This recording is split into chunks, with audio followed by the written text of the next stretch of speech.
জমিনের মধ্যে পড়ে কাঁদে,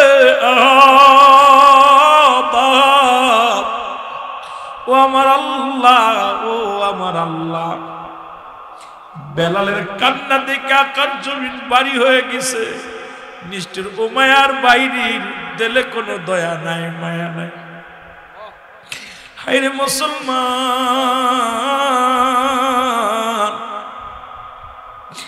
আজকে গোটা বিশ্বের বুকে মুসলমানের রক্ত নিয়ে খেলা করে। ও মুসলিমেরা, আজকে তোদের দিলে কি মায়া নাই?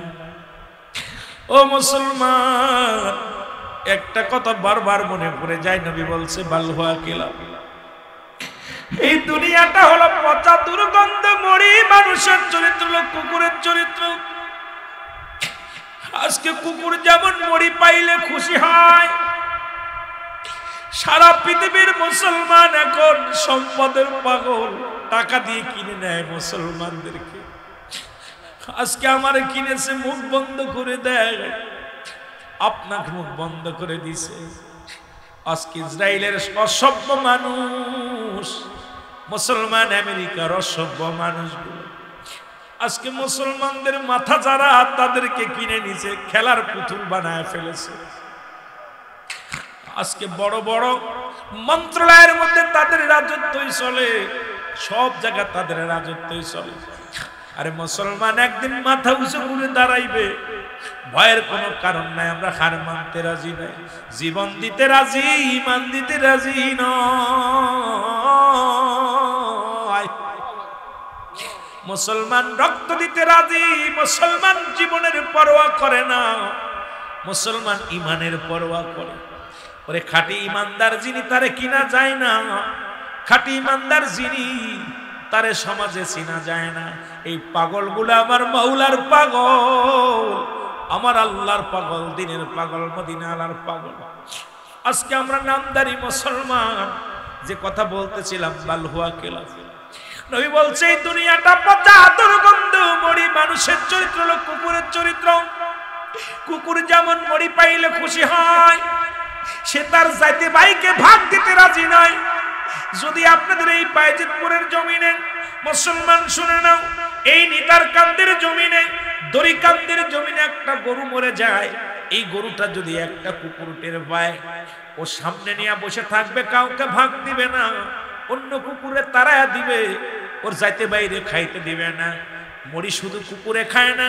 নবীজির কথাগুলো শোনো, আমার বানোয়াট কোনো গল্প না, কোরআন হাদিসের কথাগুলো শোনো।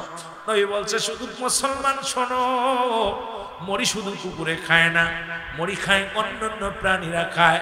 যেমন কাক একটা সংগঠিত প্রাণী, কাক যদি শুনতে পায় দড়িকান্দির জমিনে একটা মরি পড়ছে, ওই কাক সমস্ত কাককে খবর দেয়। যত বাইজিতপুরের কাকগুলো আছে একত্রিত হইয়া, কেউ লেজ খায়, কেউ পেট খায়, কেউ চোখ খায়, কেউ মাথা খায়। কাকের চক্ষু লজ্জা আছে, কুকুরের চক্ষু লজ্জা নাই।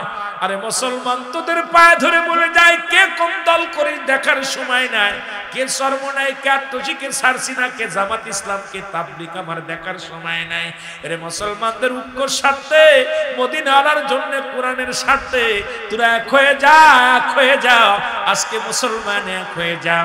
ওই মুসলিম জাতি যদি কাকের মতো সংগঠিত হয়, পৃথিবীর বাতিল শক্তি চিরতরে পালায়া যাবে। জোরে বলেন ঠিক কিনা? বেলালকে ডেকে আনা হলো। বেলাল, বেলালকে ডেকে আনা হলো, উমাইয়ার দরবারে ডেকে আনা হলো।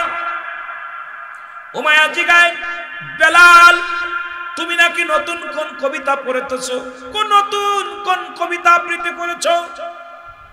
বলে হুজুর না, আমি যে কবিতা পড়েছি এই কবিতা ছাড়া কোনো পথ নাই।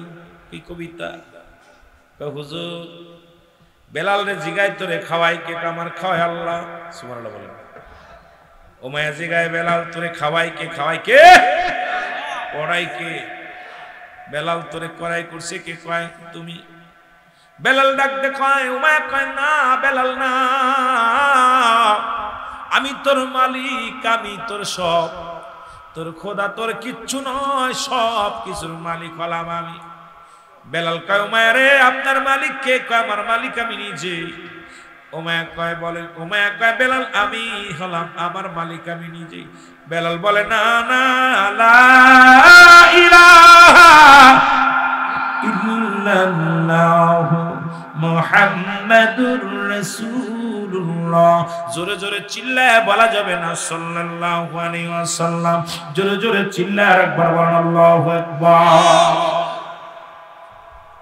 হযরত বেলাল রাদিয়াল্লাহু তাআলা কালেমার জন্য পাগল হয়ে গেলেন। উমাইয়া কয় ছেড়ে দাও ছেড়ে দাও, এটা যদি না ছাড়ো আজ থেকে খাবার বন্ধ। বেলালের খাবার বন্ধ হয়ে গেল। বেলাল বলে কালেমা পড়ার কারণে যদি খাবার বন্ধ হয়ে যায় এই পৃথিবীর মধ্যে খানার প্রয়োজন নাই। খানা বন্ধ হয়ে গেল, কিন্তু জবান দিয়ে আরো জোরে জোরে কালেমা পড়ে। দেখেছিলাম মিয়ানমারের মধ্যে 500 কোরআনের পাখি। আজকে এখানে আপনাদের এবজোখানার অনেক ছাত্র ভাইয়েরা আছে। ওই 500 কোরআনের পাখিকে বুকের মধ্যে কোরআনটা চেপে ধরেছে, বুকের মধ্যেই ভাবে চেপে ধরেছে। এই বাজান মুসলমান সুসির ওই চেলা শূন্য বেঈমানের দলেরা ডাকতে বলতেছিল, এ মুসলমান শোনো, তোমরা কোরআন ছেড়ে দাও, যদি জীবন দিবা নাকি কোরআন দিবা। ছোট ছোট কোরআনের পাখিগুলো বলেছিল, এই জীবন দিলে জীবন পাবো, কোরআন দিলে কোরআন পাবো না। এই কোরআনের ইজ্জত কোরআনের মান বাঁচাইতে আমরা জীবন দিতে রাজি। ওই মিয়ানমারের 500 কোরআনের পাখিকে কোরআন বুকের মধ্যে চেপে ধরে আছে। একটা চিৎকার মেরে পাখিগুলো বলেছিল আল্লাহু আকবার। জোরে জোরে চিল্লায় বলা যাবে না মারহাবা। ও মুসলমান দাঁড়াও দেখি, সাথে নিয়ে যাও কোরআন খানি, বলো ও মুসলমান সাথে নিয়ে যাও কোরআন খানি, বলো সাথে নিয়ে যাও। ঘোর বিপদে অন্ধকারে, ঘোর বিপদে অন্ধকারে কুরআনি হবে তোমার আলোর বাতি। ও মুসলমান দাঁড়াও দেখি, সাথে নিয়ে যাও কোরআন খানি, বলো সাথে নিয়ে। শুধু তাই নাই মুসলমান, কোথায় কয়েকটা রাষ্ট্রের মধ্যে দেখলাম তৎকালীন জামানায় যা হয়েছিল রাসূলের জামানায় দেখে দেখে কাফের বেঈমানেরা কোরআনের পাখিগুলো মেরে ফেলা শুরু করলো। যে কোরআন যদি না থাকে মানুষ সত্য পথ ভুলে যাবে, সঠিক পথ ভুলে যাবে। আজকে আপনাদের কোরআনের মাহফিল, এখানে কোরআনের মাদ্রাসা হেফজোখানা, কিছু ওই শ্রেণীর যারা আছে তারা কোনোদিন এই কোরআনের মাদ্রাসা প্রতিষ্ঠিত হতে মানবে না। এই কোরআনের মাদ্রাসা চলুক এটা মানবে না, কারণ ওদের রক্তেই যাদের গড়া, তারা প্রতিনিয়ত কোরআনকে শেষ করে দেওয়ার পায়ে তারা চলায়। জোরে বলেন ঠিক কিনা? এ ভাইরা আমার, বন্ধুরা আমার, শুধু তাই নয়, অন্যান্য রাষ্ট্রের মধ্যে দেখেছি অসংখ্য কোরআনের পাখিগুলো তাদেরকে বন্দুকের নালের সামনে ধরে বলেছে ছেড়ে দাও, কোরআন ছেড়ে দাও, নাই জীবন দিয়ে দাও। কোরআনের পাখিগুলো বলছে না না, জীবন দিলে জান্নাত পাবো, কোরআন ছাড়লে জাহান্নামে যাব। জীবন যদি দেয়া যায় আল্লাহর জান্নাত অপেক্ষা করে, আল্লাহ অপেক্ষা করে। আল্লাহ নিজে বলে উইদ্দাতুল মুমিনিন, আল্লাহ কয় মুমিনদের জন্য, মুত্তাকিনদের জন্য প্রস্তুতি করে রাখছি জামিয়াটাটা জান্নাত। ওই জান্নাতি পাখিগুলো বলতেছিল আমরা জীবন দিয়া দেব, জীবন দিলে জান্নাত পাবো, কোরআন ছেড়ে দিলে জাহান্নামে যাব। আমরা জীবন দিতে রাজি, কোরআন ছাড়তে রাজি নাই। আমি আপনাদের কাছেও বলতে চাই, আজ থেকে কোরআনকে ভালোবাসতে রাজি আছেন কিনা? একটু জোরে জোরে চিল্লায় বলা যাবে না আল্লাহু আকবার।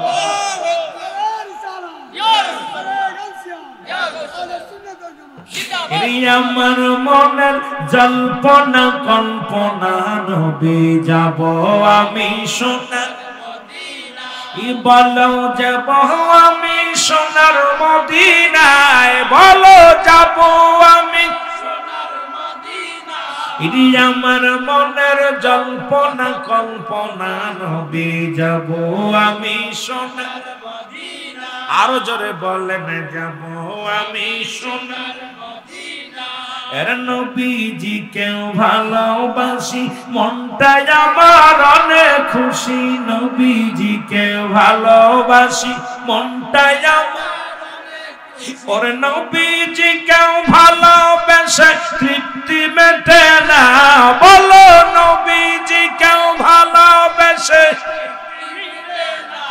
না গো যাব আমি সোনার মদিনা। সবাই বলেন না যাব আমি সোনার মদিনা। ইরি আমার মনের জল্পনা কল্পনা, নবী যাব আমি সোনার এর যাব আমি সোনার মদিনায়, বলো যাব আমি সোনার মদিনায়। আমার মনের জল্পনা কল্পনা, নবী যাব আমি সোনার মদিনায়। এর নবীর প্রেমে এত মধু, জাগিলে মনে হয় মধু। নবীর প্রেমে এত জাদু, ডাকিলে মনে হয় মধু। এই মধু কোথাও মেলে না, বলো এই মধু কোথাও মেলে না গো যাব আমি সোনার মদিনা। আরো জোরে বলেন যাব আমি সোনার মদিনা। ইরি আমার মনের জল্পনা কল্পনা, নবী যাব আমি সোনার মদিনা। এর বাইজিতপুর বাঁশির যত গোনা মাফ করে দাও মাবুদ মওলা। বাইজিতপুর বাঁশির যত গোনা মাফ করে দাও মাবুদ মওলা। মাফ করে দাও নবীর ওসিলায়, বলো মাফ করে দাও নবী লাই গো যাব মোরা সোনার মদিনা। আরো জোরে বলেন যাব আমি সোনার মদিনা। আমার মনের জল্পনা কল্পনা, নবী যাব আমি সোনার মদিনা। মারহাবা। ভালো লাগে না? ভালো লাগে। একটু মহব্বতের সঙ্গে দুরূদ শরীফ পড়েন। আল্লাহুম্মা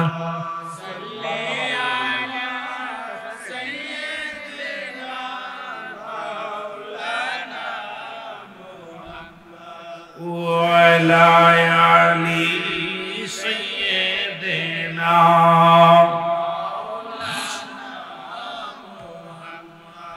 এ দুনিয়ার মুসলমান গভীর মনোযোগ। কোরআনের কথা দিয়ে যদি আলোচনা করতাম রাত অনেক মজা লাগতো। আর মুসলমান বেলাল কয় এই পৃথিবীর সব কিছুর মালিক আমার আল্লাহ। আপনার মালিকও আমার আল্লাহ, আমার মালিকও আমার আল্লাহ। মুসলমান উমায় কয় না না, এই পৃথিবীর সব কিছুর মালিক, এই রাজ্যের মালিক আমি। খানা বন্ধ, বেলালের কালেমা বন্ধ করতে পারি নাই। লোকজন কয় উমায়া রে বেলালের খানা বন্ধ করে দিছো, কিন্তু কালেমা পড়া বন্ধ করতে পারো নাই। আরো স্পিরিট বাড়ছে, কয় বেলালকে ডাকো, বেলালকে ডাকা হলো। বেলালকে আঘাত শুরু হয়ে গেল, বেলালের হাতে পায়ে রশি দিয়ে বাঁধা হলো। বেলালকে আক্রমণ শুরু করে দিল। বেলাল কান্দে রে, চোখের পানি গুলো ফেলায় ফেলায় কান্দে। বেলালের চোখের পানি পড়ে রে,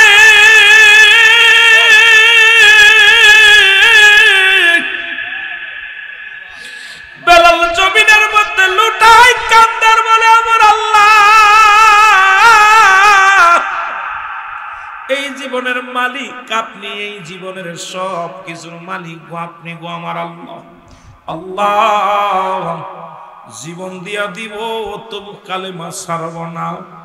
বেলাল এত আঘাতের পর আঘাত করে বেলাল কান্দে আর বলে কালেমার মালাটা পড়ছি আমি, যত পারো যন্ত্রণা দাও গো তুমি, বলো যত পারো যন্ত্রণা। আরো জোরে বলেন যত পারো যন্ত্রণা দাও। আরো জোরে বলেন কালেমার মালাটা পড়ছি আমি যত পরজন আরো জোরে বলেন না যত যন্ত্রণা দাও গো তুমি এই মানি না হর যে মানি না হর যে মানি না হায়াত মৌতের মালিক তুমি কালেমার মালাটা পড়ছি আমি যত পরজন আরো জোরে বলেন যত পরজন এ রহিম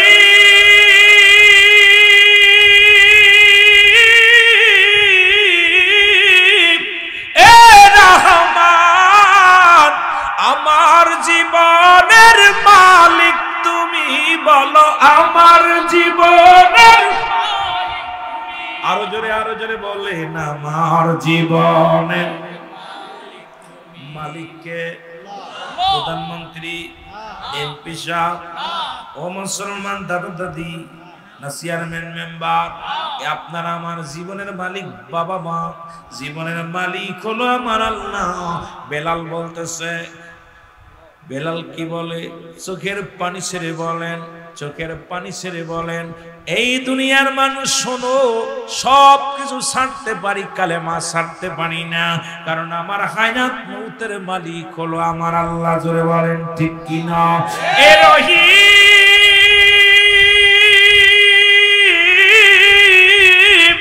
এ রহমান আমার জীবনের মালিক তুমি বলো আমার জীবনের মালিক এই কালেমার মালাটা পড়ছি আমি যত পর যন্ত্রণা দাও আরো জোরে বলেন যত পর এই মানি না হর যে মানি না হায়াত মউতের মালিক তুমি কালেমার মালাটা জবান দিয়া জোরে এই কালেমার মালাটা পড়ছি আমি যত পর যন্ত্রণা দাও গো তুমি বলো যত পর মানি না হর যে মানি না হর যে মানি না হায়াত মউতের মালিক তুমি কালেমার মালাটা যত পর যন্ত্রণা দাও গো তুমি বলো যত পর এ দুনিয়ার মুসলমান শোনো না বেলালকে এত পরিমাণ আঘাত চালাইল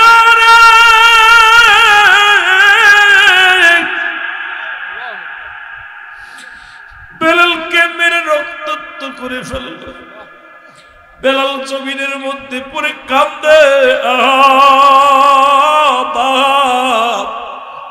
ও আমার আল্লাহ বেলালের কান্না দেখে আকাশ জমিন বাড়ি হয়ে গেছে নিষ্ঠুর উমায়ার বাইরের দিলে কোনো দয়া নাই মায়া নাই হায়রে মুসলমান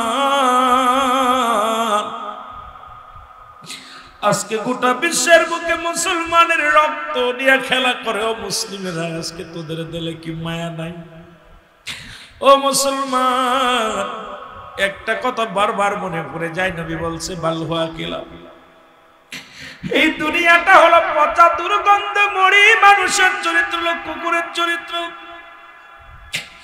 আজকে কুকুর যেমন মরি পাইলে খুশি হয় সারা পৃথিবীর মুসলমান এখন সম্পদের পাগল টাকা দিয়ে কিনে নেয় মুসলমানদেরকে আজকে আমারে কিনেছে মুখ বন্ধ করে দেয় আপনাকে মুখ বন্ধ করে দিছে আজকে ইসরায়েলের অসভ্য মানুষ মুসলমান আমেরিকার অসভ্য মানুষগুলো আজকে মুসলমানদের মাথা যারা তাদেরকে কিনে নিছে খেলার পুতুল বানায় ফেলেছে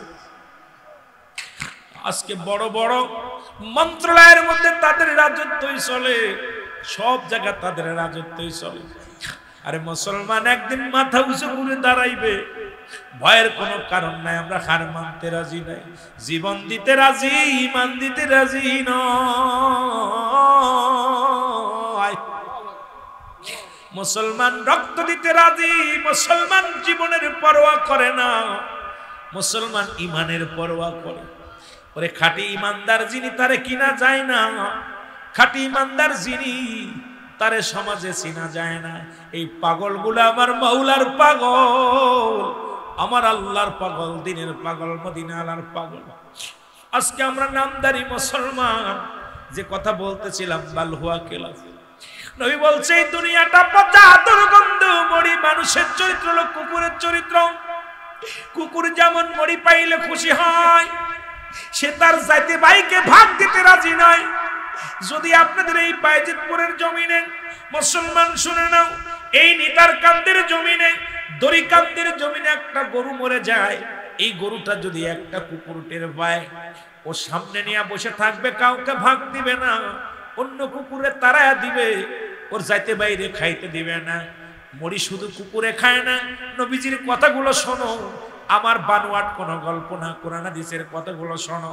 নবী বলছে শুধু মুসলমান শোনো, মরি শুধু কুকুরে খায় না, মরি খায় অন্যান্য প্রাণীরা খায়। যেমন কাক একটা সংগঠিত প্রাণী, কাক যদি শুনতে পায় এই দড়িকান্দের জমিনে একটা মরি পড়ছে, ওই কাক সমস্ত কাককে খবর দেয়। যত বাইজিতপুরের কাকগুলো আছে একত্রিত হইয়া, কেউ লেজ খায়, কেউ পেট খায়, কেউ চোখ খায়, কেউ মাথা খায়। কাকের চক্ষু লজ্জা আছে, কুকুরের চক্ষু লজ্জা নাই। আরে মুসলমান তোদের পায়ে ধরে বলে যায়, কে কোন দল করে দেখার সময় নাই, কে সর্বনাই, কে আত্মসী, কে সারসিনা, কে জামাত ইসলাম, কে তাবলিগ, আমার দেখার সময় নাই। আরে মুসলমানদের ঐক্যর স্বার্থে, মদিনা আনার জন্য, কোরআনের স্বার্থে তোরা এক হয়ে যা, এক হয়ে যাও। আজকে মুসলমান এক হয়ে যাও। ওই মুসলিম জাতি যদি কাকের মতো সংগঠিত হয়, পৃথিবীর বাতিল শক্তি চিরতরে পালায়া যাবে। জোরে বলেন ঠিক কিনা? নবী এমনি বলে যান নাই, মুসলিম জাতি যদি কাকের মতো সংগঠিত হতো, কে কোন দলের লোক, আমরা মুসলমান। আপনি করেন চরমনায় দুঃখ নাই, করেন তাবলিগ দুঃখ নাই, করেন আমলিগ দুঃখ নাই, করেন বিএনপি দুঃখ নাই, করেন আত্মসী দুঃখ নাই, সাদা করেন করেন।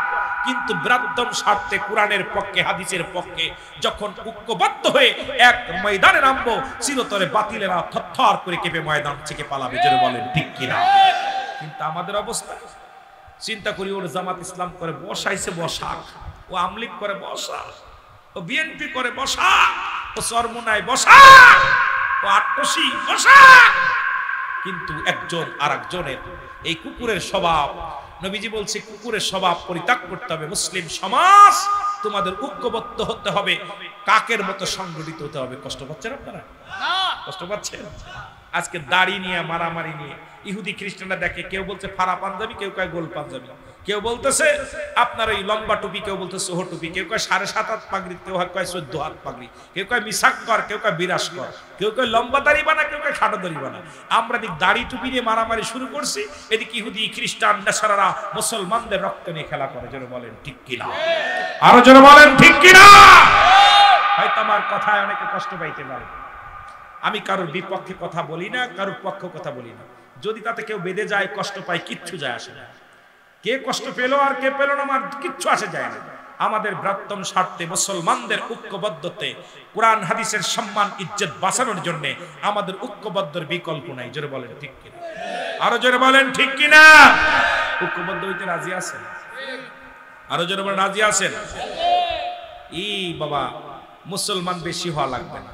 ওই 313 জন বদর প্রান্তর ওই সাহাবীদের দরকার। এই আপনাদের বাইজিতপুরে 1 লক্ষ মুসলমানের দরকার নাই, এর ভিতর থেকে ওই 313 জনের দরকার। এ মুসলমান, বদর প্রান্তরে 313 জন সৈন্য ছিল, ওদিকে 1000 সৈন্য ছিল। ওই 313 জনের তাকবীর, 313 জনের ঈমানি শক্তি দেখে 1000 বেঈমান পালিয়ে গিয়েছিল। বাইজিতপুরের জমিনে ওই 313 জনকে পাইলে ইনশাআল্লাহ চিরতরে বাতিলেরা পালিয়ে যাবে। জোরে বলেন ঠিক কিনা? সেই 313 জনকে খোঁজার দরকার। 313 জনকে ইমান চোর যারা, তাদের অন্তরে ভালো লাগবে না। এই সমস্ত আলোচনা শুনলে ইমান চোরদের কলিজার মধ্যে লাগে। বিপক্ষে কথা বলতে আসি না, এই পক্ষেও আমি আত্মশীর বক্তা। একমাত্র বাংলাদেশের রুহুল আমিন সিদ্দিকী আত্মশীর বক্তা, হক কথা বলে আলোচনা করে। আমি গুনাহগার, কখনো কাউকে ছাড় দিয়ে কথা বলি না। তাতে আমার যে হয় হোক, কিচ্ছু যায় আসে না। কারণ আমার পীর আমাকে হক কথা বলার শিক্ষা দিছে। আমি আইসবো খালি আত্মশী পেয়ে যাবো, এই স্বভাব আমার ভিতর নাই। আমি আইবো, আমাদের দেশে এখন চরমুনা তাইলে চরমুনার ওয়াজ, জামাত আসলে জামাতের ওয়াজ, তাবলিগ আলী তাবলিগের ওয়াজ, বিএনপি আলী বিএনপির জামাত। এ হলো কি, যখন মাঠে ময়দানে আসবেন আল্লাহর রাস্তায় সমস্ত বক্তাদেরকে আমি বলবো যে আপনি সমাজ জাতিকে বাঁচানোর জন্য আলোচনা করবেন, নিজের পক্ষের জন্য না। কারণ আপনি আপনার দল ভারী করার জন্য আপনি ওয়াজ করতে আসেন না। আপনি আসেন ইসলামের বৃহত্তম স্বার্থে, ইসলাম মুসলিম মিল্লাতকে ঐক্য করার জন্য, ঐক্যবদ্ধ হওয়ার জন্য কথা বলতে হবে। আপনি আপনার বাবার প্রশংসা করবেন, এটা স্বাভাবিক, কিন্তু তাই বলে এই নয় যে আপনি বাবার প্রশংসা করতে করতে দাদারে ভুলে যাবেন। কথা কর না কেন? আমাদের অবস্থা খুব খারাপ। কোরআনকে তিনটা ভাগ করছে, আমি প্রায় মাহফিলে বলি। কয়টা ভাগ করছে? তিনটা ভাগ। শুনবেন কয়টা ভাগ? যেটা বলেন এক ভাগ নিচে তাবলিগ জামাত, যারা তাবলিগ করে দেখবেন খালি আমলের ওয়াজ করে। উনি ময়দানে আসে এত নেকি, এত সব, এত খালি নেকির ওয়াজ। আর এক ভাগ নিচে জামাত ইসলাম, দেখবেন রক্ত গরম ওয়াজ, যত রক্ত গরম ওয়াজ আছে এই ওয়াজগুলো উন্নয়ন আছে। খালি ময়দানে এসে এমন ওয়াজ করবে যারা শ্রোতা থাকে সব স্পিরিট বেড়ে যায়।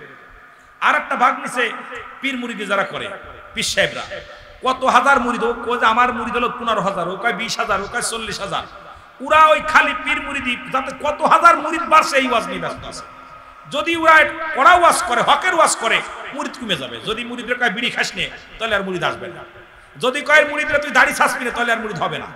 যদি কয় মুরিদরে নারী পুরুষ এক জায়গায় যাওয়া যাবে না, ও কয় যে পীর সাহেবের বাড়ি আর যাওয়া যাবে না। কথা কয় না কেন? কথা কয় না কেন? কথা কয় না কেন? কারণ এই তিনটা ভাগ তিনজন নেছে। এই তিনটাকে পরিপূর্ণ একত্রিত করে যদি কোন ব্যক্তি পরিপূর্ণভাবে মানতে পারে, বুঝতে পারে, এটাই হলো ঈমানদার। জোরে বলেন ঠিক কিনা? আপনি কিছু মানবেন, কিছু মানবেন না। কোরআনের কিছু আয়াত মানবেন, কিছু মানবেন না। আমি তিনটা ভাগ করে দিই, দেখেন এই তিনটা ভাগের উপরে দেখবেন রিসার্চ করে। যারা পীর সাহেব কোনটা ওই যেটা মুরিদ বাড়ে, যেটা সে কথা বলে সেই ওয়াজ খালি করে। মুরিদ কোন কাজ করলে বাড়বে? কিন্তু মুরিদকে কি আপনি পীরের খাসলাতে খাসলাত ধরতে হবে।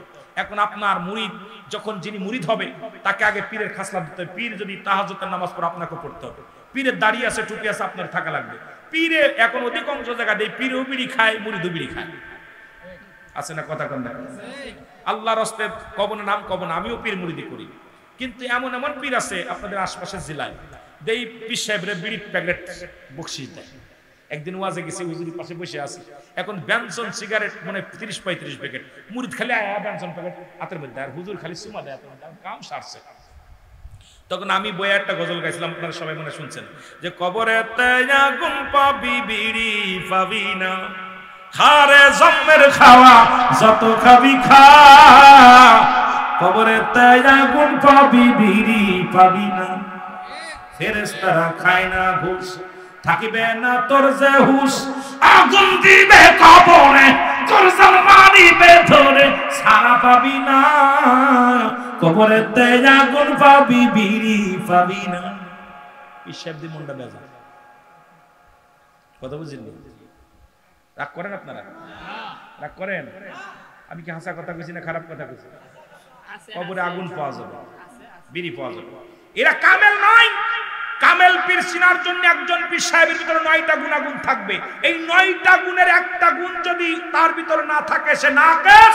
ওর দ্বারা দুনিয়াতেও কামিয়াব হবেন না, আখিরাতেও কামিয়াব হবেন না। 9টা গুণের একটা গুণ যদি তার ভিতরে না থাকে। এখন কামেল চিনার জন্য আপনার এই দুনিয়ার মধ্যে ঘুরতে হবে, বিচারণ করতে হবে কোনটা কামেল পীর, কোনটা নাকেস পীর। আমার দেশে এখন যেভাবে নাকেস পীর বাড়ছে, এর দ্বারা আমাদের সাধারণ পাবলিককে বিভ্রান্তি করতেছে। জোরে কোন ঠিক কি? আর এই সমস্ত পীরের দরবারে ওই যে মানুষ কয় আমরা মাজার পূজা করি, আসলে পূজা করি না, মাজার জিয়ারত করি। কিন্তু ওরা করে আপনার দুর্গা পূজা, আমরা করি দরগা পূজা। ঠিক কিনা? ঠিক কিনা? এগুলোর জন্য আমাদের দুর্নাম হচ্ছে, এগুলোর জন্য আমাদের দুর্নাম হচ্ছে। প্রকৃত আহলে সুন্নাত ওয়াল জামাত যারা করে, রাসূলুল্লাহ সৈনিক যারা, এরা কখনো ওই সমস্ত হারাম কাজে লিপ্ত হতে পারে? যারা বলেন ঠিক কিনা? নামাজ নাই, রোজা নাই, দেখা যায় দেখা যায় চিন্তা করে যার নাজাত পেয়ে যাবো। না বাবা, আমি অনুরোধ করবো, এই জন্য আপনাদেরকে বলবো আমাদেরকে কামেল পীর চিনতে হবে। আর কামেল পীর চিনে এখন যদি আমি বৈশিষ্ট্যগুলো বলি অনেকে কষ্ট পাবেন। কামেল পীরের বৈশিষ্ট্যগুলো বললে আপনারা কষ্ট পাবেন। যদি আমার কাছ থেকে একটু ফোনের মাধ্যমে না হলে একটু জেনে নিন। আমি কামেল পীরের বৈশিষ্ট্যগুলো একদিন বলবো। মাঝে মাঝে চিন্তা করি, একবার এক মাহফিলে বলার পর পীর সাহেব হুজুর আমার বলে, হুজুর আপনি আমার পেটে লাথি মেরে ঠিক না ভাই, আমি আপনার পেটে লাথি মারলাম কেন? এই জন্যে এগুলো আমাদের বৈশিষ্ট্য চিনার দরকার। এই জন্য আমাদের যুগে আমরা যখন খেলেছি পুতুল খেলা, তোমরা এখন সেই বয়সে লেখাপড়া করো মেলা। ঠিক কিনা? ঠিক কিনা? আমাদেরকে রিসার্চ করতে হবে, কিতাবাদি বেশি বেশি করতে হবে, কোরআন হাদিস বা কিয়াস এগুলো পড়লে আপনি যেটা জানেন আমি সেটা জানি না, আপনি যেটা জানেন আমি সেটা জানি না, আমি যেটা জানি আপনি সেটা জানেন না। জানার কোনো শেষ নাই, জানতে হবে, বুঝতে হবে। কিন্তু আপনি যদি বলেন যে সব এটা নাই ওটা নাই, হবে না, বুঝতে হবে। আগে কিতাব পড়তে হবে। প্রাইমারিতে একটা বিদ্যা, হাই স্কুলে একটা বিদ্যা, কলেজে একটা বিদ্যা। ওই ব্যঞ্জন বর্ণ স্বরবর্ণ দিয়া ওই আপনার ওই 9টা আর হলো কত, ওরা 19টা কয়টা, মোট 39টা হলো ইংরেজি অক্ষর, আরবি বাংলা অক্ষর, আর হলো আর অধিক 49টা না কয়টা জানো? কয়টা? 11টা আর হলো আর ওটা কয়টা? 39টা, মোট কয়টা? কয়টা? 50টা অক্ষর। আর অধিক হলো ইংরেজি হলো 26টা অক্ষর, আরবি হলো 29টা হরফ। এই দিয়া দেখেন, তীর হলো মাথা কাটতে হবে, আর হলো ফুটা দিতে হবে। আর হচ্ছে আপনার আরবিতে কি ওই কিছু ফুটা দিতে হবে, কিছু উপরে নিচে দিতে হবে। কিন্তু বাংলাটা এত কঠিন, বাংলাদেশ সবচেয়ে কঠিন। আমার বাবারা দেখা যায় এই যে আমরা বিদ্যা অর্জন করেছি এই হক্কর দিয়া, একই হক্কর আপনার ওই ডিগ্রিতে চলতেছে, মাস্টার্সে চলতেছে, বিসিএসে চলতেছে, সব একই হক্কর, কিন্তু পড়ার ধারণ বদলে গেছে। জোরে বলেন ঠিক কিনা? কথা কন না কেন? ধারণ কমে গেছে না? এই জন্য আমাদেরকে সব বুঝতে হবে যে প্রাইমারিতে যে বই পড়েছি ওই বইয়ের পড়ালেখায় কিন্তু উপরে যায় ওই রকম নাই। জোরে কোন ঠিক কিনা?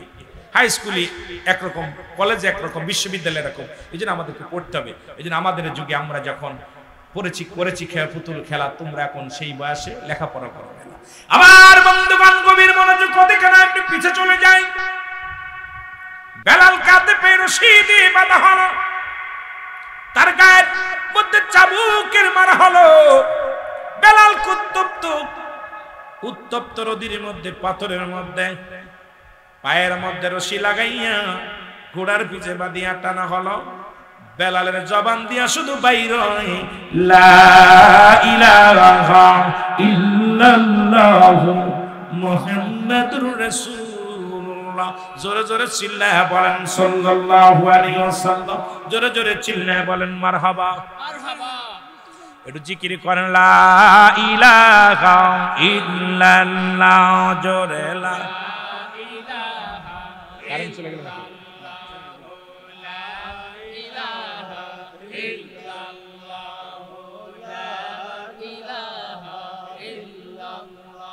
আরো জোরে এ মোহব্বতে লা ইলাহা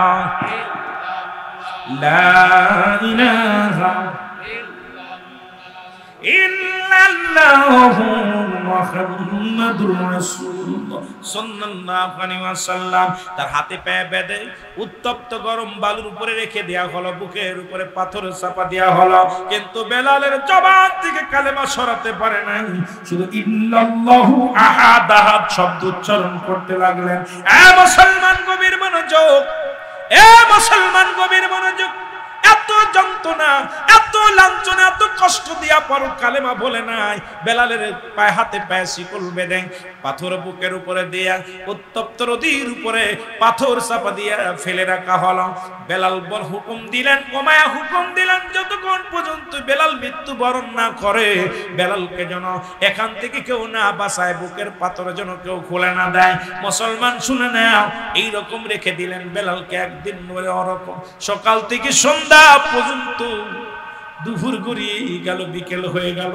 ওই পাশে খবর পাইলেন হযরত মুসলমান শুনেন আবু বকর সিদ্দিক রাদিয়াল্লাহু তাআলা আনহু। উনি খবর শুনতে পাইলেন এই জমিনের মধ্যে একজন নবীর প্রেমিক কালেমা পড়ার উপরে তাকে এত নির্মম ভাবে আঘাত করা হয়েছে। উনি খবর পায়া চলে আসলেন। এ মুসলমান শুনেন, লম্বা আলোচনা আমি আর আগাবো না, যেহেতু 12:30 বেজে গেছে, আর একটু না আমি ঢাকাতে যাব, অনেক দূরে যাব, এই জন্য বেশি আপনাদের কষ্ট দিতে চাই না, কথাগুলো বলে যায়। মুসলমান শুনে নেন। এবার হযরত আবু বকর সিদ্দিক রাদিয়াল্লাহু তাআলা আনহু তাকে কড়াই করলেন, কড়াই করিয়ে রাসূলুল্লাহর দরবারে নিয়ে গেলেন। আমার নবীজির কদমের মধ্যে হযরত বেলাল পড়েন, নবীজি জড়ায়া ধরে, নবীজিও কাঁদে, বেলালও কাঁদে। বেলাল বলে, ইয়া রাসূলুল্লাহ, ইয়া হাবিবাল্লাহ, আমার জীবন ধন্য, আমার জীবন ধন্য, কারণ আমি আবার কষ্টের মধ্যে নবী গো, যখন আমি কালেমা পড়েছি, যখন আমি ঈমানটা তাজা রেখেছি, তখন আমি দুনিয়ার কোনো দুঃখ, কোনো কষ্ট আমার মনে হয় নাই। নবী গো, আপনার কদম মুবারক চুমানোর সঙ্গে সঙ্গে দুনিয়ার সব দুঃখ ভুলে গেছি। আমার নবী কয়, বেলাল রে, তুই আমার কদমের মধ্যে তোরে রেখে দিলাম, যতদিন ইচ্ছা ততদিন পর্যন্ত আমার কদমের মধ্যে থাক। নবীজির কদমের মধ্যে বেলালের জায়গা হয়ে গেল। জোরে জোরে চিল্লায় বলা যাবে না মারহাবা। এসেছেন যত নবী সকলের ইমাম, সালাম তোমায় গো নবী, হাজারো সালাম নবী।